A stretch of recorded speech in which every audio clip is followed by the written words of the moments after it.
Hello, it's Eric here, and so welcome back to my mini series on the potential collapse in the commercial real estate sector. And I'm beach side at the moment, and I'm sitting near the beach, and then the sun had just gone down, and then it's going to get dark very soon. Yeah, so I better get on with the video. And so last time in part one, we were talking about whether there was any evidence pointing to the imminent collapse in the commercial real estate sector, yeah.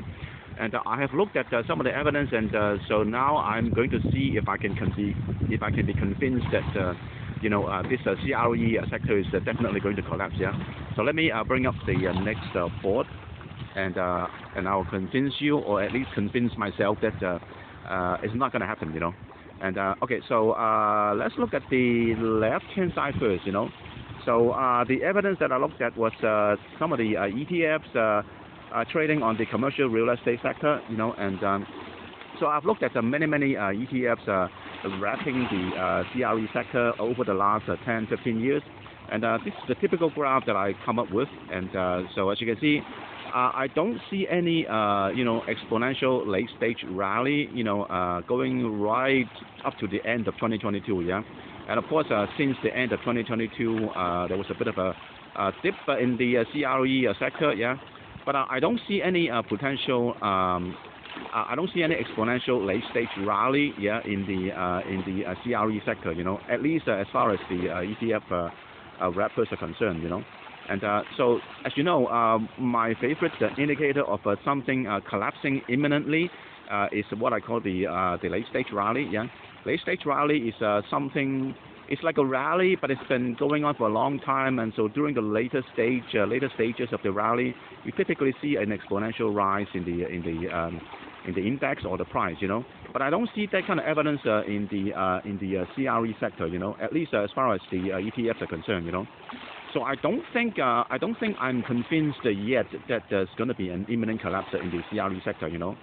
On the other hand, I would point you to another sector which is very adjacent to the CRE sector, which is the home price sector, the residential home sector, yeah, which is perfectly encapsulated by the Case-Shiller home price index, yeah.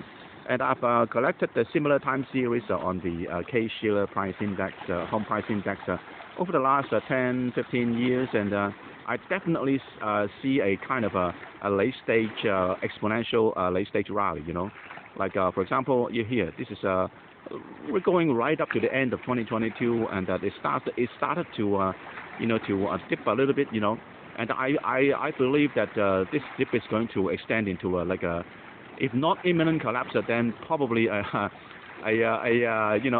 collapse of some sort, a collapse of a magnitude of at least 20%, And so this is typically the exponential late-stage rally that I'm talking about.